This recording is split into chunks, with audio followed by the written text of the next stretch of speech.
Hello everyone, कैसे हैं आप लोग। आई होप आप सभी बच्चे अच्छे होंगे। एग्जाम की तैयारी काफ़ी ज़बरदस्त तरीके से कर लिए होंगे। तो प्यारे बच्चों, आपका एग्जाम का काफ़ी कम समय बचा है और आपको जो है अभी है ना आवश्यकता है रिवीजन का। तो प्यारे बच्चों, ज़्यादा से ज़्यादा टाइम आप रिवीजन करने में दीजिए।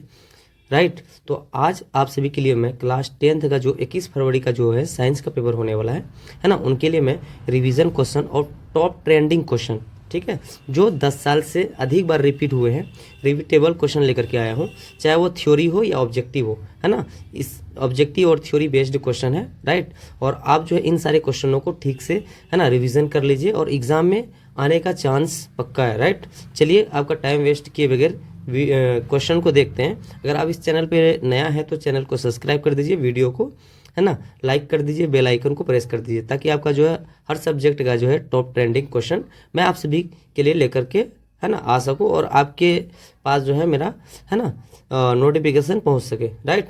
तो चलिए प्यारे बच्चों, सवाल को देखते हैं। क्या है सवाल, ठीक है। तो देखिए, पहला सवाल है आपका ओम का नियम। ठीक है, देखिए ओम का नियम 2016 से लेकर के 2025 तक रेगुलर कहीं ना कहीं, चाहे ऑब्जेक्टिव हो थ्योरी हो, बार बार रिपीट हुआ है। राइट। तो प्यारे बच्चों, ओम का नियम क्या है? तो ओम का नियम जो है जॉर्ज साइमन ओम ने दिया था। ठीक है। राइट। और ये बताता है कि कोई भी विभवांतर जो है उनमें जो प्रतिरोध है उनके बीच का ये संबंध बताता है। और ये नियम जो है किसी भी चालक का जो है तापमान अगर स्थिर हो जाए तो उनमें बहने वाला जो विद्युत धारा है ना, उन पर लगाए गए जो विभवांतर होता है, विभवांतर वो समानुपाती होता है। ठीक है। इसका मतलब है विभवांतर अगर बढ़ाया जाए तो धारा भी बढ़ती है और घटाया जाए तो धारा भी घटती है ना। और ये जो नियम जो दिया था जॉर्ज साइमन ओम दिया था। ठीक है। और याद रखिए V बराबर क्या होता है, I/R। V का मतलब होता है विभवांतर और I का मतलब धारा, R का मतलब प्रतिरोध। ठीक है। क्या होता है? प्रतिरोध। प्रतिरोध का मतलब आप जानती होंगे अगर क्लास 10th में है, अगर पढ़े हैं पूरा सिलेबस तो। दूसरा सवाल है आपका संयोजन तथा वियोजन अभिक्रिया क्या है? संयोजन का मतलब होता है संयोज, मिल करके। ठीक है। तो संयोजन अभिक्रिया एक प्रकार का रासायनिक अभिक्रिया है जिसमें दो या दो से अधिक पदार्थ मिल करके एक नया पदार्थ बनाता है। ठीक है। जैसे मान लीजिए CaO, ठीक है, चूना और जल मिल करके क्या करता है? बुझा हुआ चूना बनाता है Ca(OH2). राइट। और वियोजन अभिक्रिया का मतलब क्या होता है प्यारे बच्चों? वियोजन अभिक्रिया का मतलब होता है कोई भी बड़ा अणु है ना टूट करके दो अणु में बढ़ जाना, यानी रिएक्शन करके दो छोटे छोटे अणु में बढ़ जाना, वो क्या कहलाता है ना, वियोजन अभिक्रिया कहलाता है। वियोजन अभिक्रिया का मतलब टूटना, बड़ा यौगिक या अणु टूटना। जैसे CaCO3 को जब रिएक्शन करवाएंगे तो CaO है ना, CaO और प्लस जो है CO2 बढ़ जाएगा, अलग अलग हो जाएगा। ठीक है। तो ये किसका उदाहरण होगा? वियोजन अभिक्रिया का। राइट प्यारे बच्चों। तो आपका आवश्यकता है ज़्यादा से ज़्यादा जो है आपको है ना रिवीजन करने की आवश्यकता है। तो इनसे भी कहीं ना कहीं एक दो ऑब्जेक्टिव आ सकता है। ठीक है। आपको जो है इक्वेशन देगा और पूछेगा कि ये कौन सा अभिक्रिया का उदाहरण है। ठीक है। चलिए तीसरा सवाल को देखते हैं। कह रहा है कि धातु, अधातु है ना और उपधातु यहाँ पे होना चाहिए। ठीक है। उपधातु का परिभाषा दीजिए। ठीक है। धातु का मतलब होता है ना धातु, अधातु, मिश्र धातु। सॉरी, यहाँ पे मिश्र धातु होना चाहिए। ठीक है, मिश्र धातु। तो देखिए धातु का मतलब होता है वैसा पदार्थ जो चमकीला होता है, जो उष्मा और विद्युत का है ना क्या होता है, अच्छे चालक होते हैं और पीट करके हम उसको फैला सकते हैं। जैसे लोहा हो गया, तांबा हो गया, ये सब क्या है प्यारे बच्चों? धातु है। क्या है? धातु है। ठीक है। अधातु का मतलब होता है वे पदार्थ जो चमकीले नहीं होते, भंगुर होते हैं और जो विद्युत के जो है कुचालक होते हैं। ठीक है। और जिसको पीटने पर जो चूर चूर हो जाएगा। ठीक है। चूर चूर भी हो सकता है ना। जैसे गंधक हो गया, ऑक्सीजन हो गया, ये सब क्या है? आपका अधातु है। राइट। मिश्र धातु। देखिए मिश्र धातु क्या होता है? दो या दो से अधिक धातु को जब हम मिला करके एक नए पदार्थ बनाते हैं, है ना, नए तत्व बनाते हैं, नए यौगिक बनाते हैं, उसको हम मिश्र धातु कहते हैं। उदाहरण के लिए पीतल, ठीक है, कांसा, ये सब क्या है? आपका मिश्र धातु है। तो ये कहीं ना कहीं एग्जाम में आपको 2 नंबर में आ सकता है, या तो धातु, अधातु या मिश्र धातु। मिश्र धातु बार बार रिपीट होते हैं प्यारे बच्चों, ये आपका एग्जाम में आ सकता है और ऑब्जेक्टिव बेस्ड भी आ सकता है कि चुनिए इनमें से कौन अधातु है या मिश्र धातु है, जिसमें आपका 4 ऑप्शन देता है, एक ऑप्शन है ना आपको बताना पड़ता है। चलिए 4 नंबर का सवाल देखिए, प्रकाश का अपवर्तन तथा नियम। प्रकाश का अपवर्तन क्या होता है? जब कोई भी प्रकाश किरण एक माध्यम से दूसरे माध्यम में जाता है तो अपना जो गति होता है ना, गति है ना, पूर्व गति या दिशा को बदल देता है, विचलित हो जाता है। तो ये घटना जो है आपका क्या कहलाएगा? प्रकाश का अपवर्तन। जैसे मान लीजिए आप हवा का माध्यम से पानी के माध्यम में जाएंगे, है ना, तो आपका जो है दिशा वो मुड़ जाएगा, राइट। ठीक है, तो वो घटना जो है आपका क्या कहलाएगा, प्रकाश का अपवर्तन। ठीक है, प्रकाश का अपवर्तन का 2 नियम है, याद रखिए।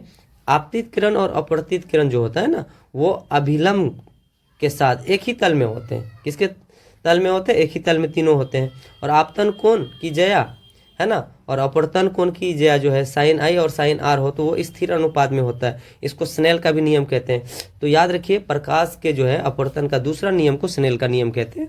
ये आपका ऑब्जेक्टिव में आ सकता है। ये सब सारे सवाल रिपीटेड है ना, सारे सवाल जो है रिपीट हुए हैं। ठीक है, 10 साल से भी अधिक बार ये सब सवाल रिपीट हुए हैं, चाहे आप ऑब्जेक्टिव हो या थ्योरी हो। ऐसा नहीं है कि आपका जो है थ्योरी ही रिपीट हुआ है। तो ये डीप रिसर्च करने के बाद जो है, चाहे ऑब्जेक्टिव या थ्योरी, है ना, उनसे लिया गया है कि ये जो है रेगुलर रिपीट हुआ है। ठीक है, तो चलिए 5 नंबर का सवाल देखिए, मेंडल के अनुवांशिकता का नियम। ठीक है, मेंडल के अनुवांशिकता का नियम देखिए, जॉर्ज ग्रेगर मेंडल जो था वो वंशागत जो होता है, वंशागत यानी वंश जो होते हैं, है ना, बच्चे जो होते हैं, बच्चे, है ना, पिता से जो संतान पैदा होते हैं, ठीक है, उनके जो है ना, क्या उनके जो है नियम के आधार पे एक नियम दिया था, जिससे यह पता चलता है कि गुण जो होता है ना, माता पिता से संतानों में कैसे आ जाते हैं। ठीक है, उनको क्या कहा गया था? उनको कहा गया था मेंडल के अनुवांशिकता का नियम। ठीक है, ये नियम जो है प्रभावित का नियम है। क्या है? प्रभाविता का नियम है, जिससे प्रभावी गुण प्रकट होता है। पृथक्करण का नियम है, जो गुणों की जो है जोड़ियां अलग हो जाती है। स्वतंत्र वर्गीकरण का भी नियम है। ठीक है, ये बताता है कि गुण स्वतंत्र रूप से आगे बढ़ते रहते हैं। क्या करते हैं? आगे बढ़ते रहते हैं। तो इसको जो है ना, मेंडल के जो है अनुवांशिकता का नियम दिया था। तो प्यारे बच्चों, ये जो है आप सभी को जो है मैं रिविजन करवा रहा हूँ, रिमाइंड करवा रहा हूँ। ठीक है, ये आप पढ़े होंगे। ठीक है, तो देखिए 6 नंबर का सवाल है, अम्ल क्षार लवण की परिभाषा, है ना, उदाहरण के साथ दीजिए। अगर आपको पीडीएफ चाहिए तो आप हमें बता सकते हैं, मैं आपको पीडीएफ भी प्रोवाइड करवा दूंगा, राइट। वैसे आप सभी के लिए टाइम बचा भी नहीं है। ठीक है, तो देखिए अम्ल जो होता है, अम्ल वे पदार्थ होते हैं जो स्वाद में खट्टा होता है। क्या होता है? खट्टा होता है, और जो नीले लिटमस पत्र को लाल कर देता है। जैसे हाइड्रोक्लोरिक एक प्रकार का अम्ल है। ठीक है, याद रखिए स्वाद में, जैसे आपका जो है ऑक्जेलिक अम्ल है ना, टैट्रिक अम्ल है, लैक्टिक अम्ल है। ठीक है, ये सब जो है कहीं ना कहीं अलग अलग प्रकृति प्रदत्त द्वारा पदार्थ में पाए जाते हैं। जैसे दही में कौन सा अम्ल पाया जाता है? लैक्टिक अम्ल पाया जाता है। ठीक है, क्षार, क्षार का मतलब होता है वे पदार्थ जो स्वाद में क्या होता है? कड़वा होता है, और जो लाल लिटमस पत्र को क्या कर देता है? नीला कर देता है। जैसे सोडियम हाइड्रोक्साइड क्या है? एक प्रकार का आपका, है ना, क्या है प्यारे बच्चों? क्षार है। ठीक है, लवण, लवण देखिए, लवण क्या होता है? लवण क्या होता है? अम्ल और क्षार की अभिक्रिया से जो है, ये दोनों जब आपस में अभिक्रिया करवाते हैं तो क्या बनता है? आपका क्या बनता है मेरे बच्चों? तो आपका जो है लवण बनता है। ठीक है, याद रखिए, अम्ल और क्षार को अभिक्रिया करवाने पर अम्ल, है ना, अम्ल और क्षार को अभिक्रिया करवाने पर क्या बनता है? क्या बनता है? लवण बनता है और जल बनता है। ठीक है, याद रखिए। जैसे सोडियम क्लोराइड आपका क्या है? लवण, NaCl साधारण नमक है। ठीक है, तो देखिए 7 नंबर का सवाल क्या कह रहा है? 7 नंबर का सवाल, फ्लेमिंग के दाएं हाथ का नियम। ठीक है, फ्लेमिंग के दाएं हाथ का नियम क्या बताता है? ये मोस्ट इंपोर्टेंट सवाल है। ठीक है, तो ये नियम ये बताता है कि विद्युत जनित्र में जो उत्पन्न धारा होता है ना, उनका दिशा बताने के लिए प्रयोग करता है। मतलब उपयोगी साबित होता है। ठीक है, तो ये बताता है कि दाएं हाथ की जो तर्जनी होता है, अंगूठा और मध्यमा को एक दूसरे के लंबवत रखे तो तर्जनी जो है वो चुंबकीय क्षेत्र की दिशा बताएगी। क्या बताएंगे? चुंबकीय क्षेत्र की दिशा। और अंगूठा चालक की गति बताएगा। क्या बताएगा? चालक की गति। और मध्यमा जो है वो क्या बताएगा? धारा की दिशा। ठीक है, तो ये नियम काफ़ी इंपॉर्टेंट है, याद रखिए। ठीक है प्यारे बच्चों, चलिए 8 नंबर का सवाल देखिए। 8 नंबर का सवाल है, पीएच मान से आप क्या समझते हैं? पीएच मान, तो देखिए पीएच मान किसी भी विलयन की अम्लीय या क्षारीय या प्राकृतिक, है ना, गुणों को बताता है। ठीक है, क्या बताता है? कि वो जो है अम्लीय है, क्षारीय है या उदासीन है। तो देखिए 0 से 14 तक पीएच स्केल में ये अंकित रहता है ना। ये मान बताने के लिए 0 से 14 तक नंबर अंकित होता है, जिसमें बताता है कि अगर किसी भी विलयन का पीएच मान 7 है तो वो उदासीन होगा। ठीक है, जैसे शुद्ध जल का पीएच मान 7 होता है। ठीक है, अगर 7 से वो कम है तो वो क्या होगा? अम्लीय होगा। पीएच मान अगर घटते जाएगा तो 7 से अगर कम होते जाएगा तो याद रखिए वो क्या होगा? वो कैसा अम्ल होगा, है ना, वो कैसा होगा? वो, है ना, क्या होगा, परबल अम्ल होगा। ठीक है, अगर पीएच मान 7 से लगभग में कम है, समथिंग समथिंग, तो दुर्बल अम्ल होगा। जिसमें पीएच मान जितना कम होता है, याद रखिए, वो उतना अधिक अम्लीयता होता है। ठीक है, 7 से जितना कम होगा। और पीएच मान अगर 7 से अधिक है तो वो क्षारीय है। क्या है, क्षारीय। ठीक है, तो याद रखिए। चलिए नेक्स्ट क्वेश्चन को देखते हैं क्या कह रहा है। नेक्स्ट क्वेश्चन है 9 नंबर का, लैंगिक तथा अलैंगिक जनन पर टिप्पणी करना। ठीक है, लैंगिक और अलैंगिक जनन। तो देखिए, लैंगिक जनन जो है वो नर और मादा दोनों की, है ना, भागीदारी से बनता है। ठीक है, तो इसमें विविधता पाई जाती है, लैंगिक जनन। ठीक है, अलैंगिक जनन जो है केवल एक ही जनक में, यानी एक ही जनक से जो है संतान उत्पन्न होती है। याद रखिए, इसमें विविधता नहीं होती। ठीक है, लैंगिक जनन में नर और मादा अंग अलग अलग होते हैं, और अलैंगिक जनन में एक ही अंग में दोनों, है ना, नर और मादा दोनों अंग होते हैं। याद रखिए। ठीक है प्यारे बच्चों। चलिए 10 नंबर का सवाल देखिए। मैं आप सभी को जो है रिवीजन करवा रहा हूँ। अब रिवीजन के पर्पज से ये वीडियो को देखिए ध्यान से, है ना। काफ़ी सारे आपका जो है डाउट्स क्लियर होंगे, काफ़ी सारे, है ना, पॉइंट आपका जो है क्लियर होंगे। राइट, 10 नंबर का सवाल क्या कह रहा है कि संतृप्त तथा असंतृप्त हाइड्रोकार्बन क्या है। तो प्यारे बच्चों, संतृप्त हाइड्रोकार्बन में जो है कार्बन के बीच केवल एक बंधन होता है। ठीक है, उदाहरण के लिए आपका मीथेन क्या है, संतृप्त हाइड्रोकार्बन है। ठीक है, और संतृप्त हाइड्रोकार्बन क्या होता है प्यारे बच्चों, इसमें 2 या 3 बंधन पाया जाता है। ठीक है, उदाहरण के लिए एथीन क्या है आपका, असंतृप्त हाइड्रोकार्बन है। यहाँ से आपका ऑब्जेक्टिव बन सकता है। ठीक है, जैसे पूछेगा आपका मीथेन जो है ना, मीथेन में कितने बंधन होते हैं, तो याद रखिए 1।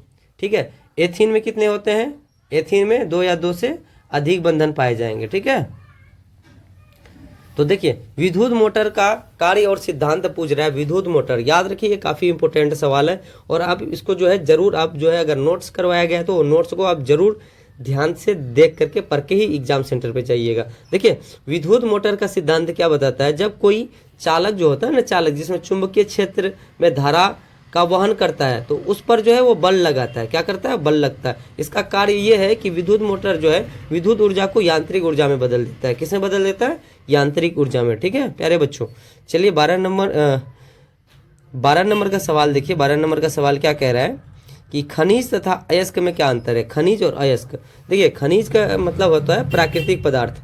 कौन सा पदार्थ, प्राकृतिक पदार्थ जो पृथ्वी की परत में पाए जाते हैं। ठीक है, किसमें पाए जाते हैं, पृथ्वी की परत में। लेकिन अयस्क जो होता है, अयस्क, है ना, खनिज अयस्क वे होते हैं जिनसे धातु को लाभकारी रूप से निकाला जा सकता है। ठीक है, अयस्क से। ठीक है प्यारे बच्चों। चलिए 13 नंबर का सवाल देखिए क्या कह रहा है 13 नंबर में। ठीक है, 13 नंबर में कह रहा है गर्भ निरोधक की विभिन्न विधियां क्या क्या है। गर्भ रोकने के लिए, राइट, अपनाई जाने वाली जो भी विधियां होती है उसको हम क्या कहते हैं, गर्भ निरोधक विधियां कहते हैं। ठीक है, इसका जो है मुख्य जो है ना विधियां हैं, उनमें जैसे प्राकृतिक विधि हो गया। ठीक है, और बाधा विधि जिसको हम, है ना, कॉन्डम का भी उपयोग वगैरह कहते हैं। ठीक है, रासायनिक विधि जैसे टेबलेट वगैरह हो गया, और शल्य विधि से नसबंदी। राइट, तो प्यारे बच्चों ये आप जो है ना नॉलेज के पर्पज से समझिए, इसमें कोई नेगेटिविटी, है ना, पॉइंट मत लीजिए ध्यान में। राइट, तो ये गर्भ निरोधक विधियां हैं। ठीक है, और चलिए नेक्स्ट सवाल को देखते हैं 14 नंबर का। ठीक है, अवतल तथा उत्तल दर्पण से, है ना, प्रतिबिंब बनना। ठीक है, इन सारे पॉइंटों को आप देख लीजिएगा। ठीक है, क्या कीजिएगा, इन सारे पॉइंटों को आप देख लीजिएगा। ठीक है, आपको जो है विस्तार से जो है कहीं ना कहीं नोट्स कराया होगा, जो भी टीचर के पास आप पढ़े होंगे। तो देखिए अवतल दर्पण से वस्तु की स्थिति के अनुसार प्रतिबिंब वास्तविक, आभासी, छोटा और बड़ा ये बन सकता है। राइट, उत्तल दर्पण में जो है हमेशा सीधा, आभासी और छोटा प्रतिबिंब बनता है। ठीक है, उत्तल दर्पण का उपयोग वाहनों के जो है ना, रियल व्यू देखने के लिए किया जाता है, साइड मिरर के रूप में। ठीक है, तो इनका जो है बड़ा नोट्स है जो अलग अलग स्थिति में बनता है। यह मैं आपको रिवीजन का पर्पज से जो है आपको रिमाइंड करवा रहा हूँ। ठीक है, और एक बार आप जो है उनका टॉपिक देख लीजिएगा, और ये आपको रियलाइज करवाना चाहता हूँ। ठीक है, कि ये सारे जो है इंपॉर्टेंट टॉपिक है, पॉइंट है, जो हर बार एग्जाम में रिपीट होते हैं। ठीक है, जैसे 15 नंबर का सवाल है प्यारे बच्चों, कायिक प्रवर्धन पर संक्षिप्त टिप्पणी लिखे। कायिक प्रवर्धन क्या होता है। ठीक है, कायिक प्रवर्धन एक अलैंगिक जनन का एक प्रकार है जिसमें पौधे किसी भाग, जैसे जड़ हो गया, तना हो गया, पत्ती पत्ती हो गया, है ना, इनसे नया पौधा बनाता है। ठीक है, उदाहरण के लिए आलू, गन्ना, है ना, ये सब जो है इसमें देखते होंगे कि कहीं से भी जो है जड़ निकल जाता है, एक पौधा बन जाता है। ठीक है ना। यह जो है विधि सरल और तेज होती है, याद रखिए। ठीक है, 16 नंबर का सवाल देखिए, ऊष्माक्षेपी और ऊष्माशोषी अभिक्रिया क्या है। ठीक है, ऊष्माक्षेपी अभिक्रिया जो है इसमें ऊष्मा निकलती है। उदाहरण के लिए ईंधन का दहन, जैसे ईंधन को हम जलाते हैं तो ऊष्मा प्राप्त होती है, उसे ऊष्मा क्या कहते हैं, क्षेपीय अभिक्रिया कहते हैं। ठीक है, ऊष्माशोषी अभिक्रिया, तो ऊष्माशोषी अभिक्रिया में जो है ऊष्मा अवशोषित होता है। ठीक है, क्या होता है, ऊष्मा अवशोषित होता है। जैसे कैल्शियम कार्बोनेट का अपघटन करने पर ऊष्मा क्या होती है, अवशोषित होती है। ठीक है, तो देखिए 17 नंबर का सवाल क्या कह रहा है। 17 नंबर देखिए, 17 नंबर का सवाल कह रहा है कि पाचन तंत्र का सचित्र वर्णन करना है। ठीक है, सचित्र, तो आपको जो है अगर चित्र बनाने नहीं आता है तो उसको आप प्रैक्टिस कर लीजिए। ठीक है, बहुत ज़्यादा इंपॉर्टेंट है, काफ़ी बार रिपीट हुए हैं ये सवाल। ठीक है, पाचन तंत्र जो है भोजन को जो है सरल पदार्थों में बदलता है ना, भोजन को पाचित करता है। इसका मुख्य अंग क्या क्या है, मुख है ना, ग्रास नली है, अमाशय है, छोटी आंत है, बड़ी आंत है, जिससे भोजन जो है ना, भोजन को हम क्या करते हैं, ग्रहण करके जो है भोजन को, है ना, क्या कर देते हैं, बाहरी वातावरण में अपशिष्ट के रूप में निकाल देते हैं। ठीक है, तो ये पाचन तंत्र की प्रक्रिया से होता है, जिसमें ऊर्जा का निर्माण होता है। मुख्य जो है, मुख में भोजन क्या करता है, चपता है, जो चबाया जाता है, अमाशय में पचता है, और छोटी आंत से जो है पोषक तत्व अवशोषित, है ना, होते हैं। ठीक है, उसके बाद देखिए 18 नंबर का सवाल क्या कह रहा है प्यारे बच्चों। 18 नंबर का सवाल कह रहा है लेंस की क्षमता पर संक्षिप्त टिप्पणी लिखिए। लेंस की क्षमता क्या होती है, लेंस की क्षमता जो है उसकी प्रकाश को मोड़ने की शक्ति है। इसे डायोप्टर में मापा जाता है ना, D बराबर 1/f होता है, जो मीटर में मापते हैं। ठीक है, उत्तल लेंस की क्षमता हमेशा क्या होती है, धनात्मक, और अवतल लेंस की क्षमता ऋणात्मक होती है, याद रखिए। ठीक है, 19 नंबर का सवाल देखिए प्यारे बच्चों। 19 नंबर में क्या कह रहा है, 19 नंबर में, ठीक है, रेडॉक्स अपचयन तथा, है ना, उपचयन अभिक्रिया क्या है। ठीक है, तो देखिए रेडॉक्स अभिक्रिया जो है, रेडॉक्स अभिक्रिया, ठीक है, रेडॉक्स अभिक्रिया ऑक्सीजन और अपचयन दोनों साथ साथ होता है। ऑक्सीकरण अभिक्रिया जो है ऑक्सीजन का जुड़ना या इलेक्ट्रॉन को त्याग करना क्या कहलाता है, ऑक्सीकरण अभिक्रिया कहलाता है। ठीक है, और अपचयन अभिक्रिया, है ना, ऑक्सीजन का जो हटाया जाता है, ऑक्सीजन को हटाना और इलेक्ट्रॉन का ग्रहण करना, उसको अपचयन अभिक्रिया कहते हैं। ठीक है, क्या कहते हैं, अपचयन। और चलिए 20 नंबर का सवाल देखते हैं। 20 नंबर में क्या कह रहा है। ठीक है, IUPAC नामकरण। ठीक है, IUPAC नामकरण जो है वो कार्बनिक यौगिक को जो है नाम देने की एक वैज्ञानिक विधि है। इसमें यौगिक की जो है सबसे लंबी श्रृंखला और क्रियात्मक जो समूह होता है। ठीक है, अलग अलग जो है यौगिकों का अलग अलग समूह होता है। ठीक है, जैसे एल्डिहाइड हो गया, है ना, एल्कोहल हो गया, ठीक है, कीटोन हो गया, इनका अलग अलग समूह है और सबका जो है ना, क्या है, प्रक्रियात्मक क्रियात्मक समूह है। तो ये स्थान को देखकर नाम रखा जाता है, इसमें नामकरण में एक रूपता रहती है। ठीक है, इसको आप जो है बढ़िया से रिवाइज कर लीजिएगा, काफ़ी इंपॉर्टेंट है ये। ठीक है, एग्जाम के अकॉर्डिंग। उसके बाद देखिए 21 नंबर में, 21 नंबर का सवाल क्या कह रहा है प्यारे बच्चों, चुंबकीय बल रेखा पर टिप्पणी। ठीक है, चुंबकीय बल रेखा जो होता है वो चुंबकीय क्षेत्र की दिशा दिखाती है। ये उत्तर ध्रुव से दक्षिण ध्रुव की ओर जाता है। कहाँ जाता है, उत्तर ध्रुव से दक्षिण ध्रुव कर। ठीक है, जहाँ रेखा पास पास होती है, ठीक है, वहाँ क्षेत्र अधिक शक्तिशाली होता है। क्या होता है, क्षेत्र अधिक शक्तिशाली होता है। तो 22 नंबर का सवाल देखिए क्या कह रहा है, कह रहा है कि बेकिंग सोडा बनाने की विधि। ठीक है, बेकिंग सोडा, ये मोस्ट इंपोर्टेंट सवाल है।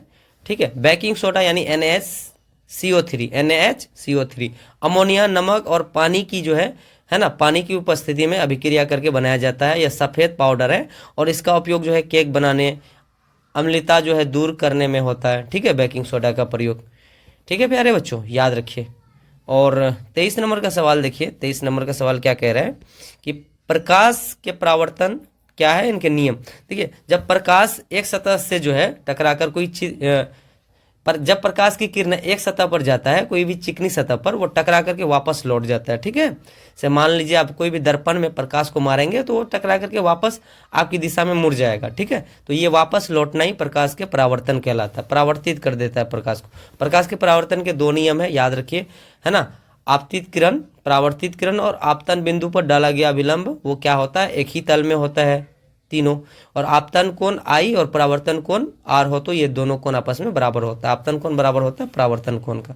ठीक है, मोस्ट इंपोर्टेंट सवाल है एग्जाम के अकॉर्डिंग, याद रखिए, ठीक है। उसके बाद देखिए एक संकर तथा द्विसंकर क्या है, एक संकर तथा द्विसंकर, है ना, या संकरण भी कह सकते हैं आप। तो एक संकर जो होता है ना, ये एक लक्षण का अध्ययन होता है, ठीक है, एक ही उसमें जो है एक ही लक्षण पाए जाते हैं, ठीक है। द्विसंकर जो होता है दो लक्षणों का अध्ययन से होता है, जैसे इनका बारे में जो है मेंडल अपने आनुवांशिकता का नियम में बताया है, ठीक है प्यारे बच्चों। तो इन पॉइंट को आप ध्यान से देख लीजिएगा, ठीक है। उसके बाद देखिए हृदय पर सचित्र टिप्पणी, है ना, हृदय जो होता है, हृदय देखिए एक मांसल अंग है, रचना है जो रक्त को पूरे शरीर में पंप करता है, ठीक है, जिसको हम दिल बोलते हैं, दिल। इसके जो है 4 कक्ष यानी कोष्ठक होता है, 2 अलिंद और 2 निलय। हृदय जो होता है वो शुद्ध रक्त को, है ना, और शुद्ध रक्त को जो है पूरे शरीर में पहुंचाता है, फिर वो पूरे शरीर से अशुद्ध रक्त को शुद्ध करता है, ठीक है। और ये जो है रक्त संचार भी करता है ना। और याद रखिए जब हमारे शरीर में जो है ये पंपिंग करना बंद कर देता है तो हीमोडायलिसिस मशीन के द्वारा, है ना, रक्त का शुद्धिकरण करते हैं, वो हीमोडायलिसिस भी कहलाता है। ये मोस्ट इंपोर्टेंट सवाल है, ठीक है। तो प्यारे बच्चों ये पार्ट 1 था। पार्ट 2 में जो है हम और 25 सवाल को जो है देखेंगे, राइट। टॉप 50 सवाल है जो कि ट्रेंडिंग है और बोर्ड एग्जाम के लिए काफ़ी इंपॉर्टेंट है। तो दूसरा पार्ट में जो है आप को जो है 25 सवाल और रिवाइज्ड करवाया जाएगा। तो मिलेंगे नेक्स्ट वीडियो में, तब तक के लिए जय हिंद, बाय बाय। आप चैनल को सब्सक्राइब कर दीजिए, बेल आइकन को प्रेस कर दीजिए ताकि आपको नोटिफिकेशन मिल जाए।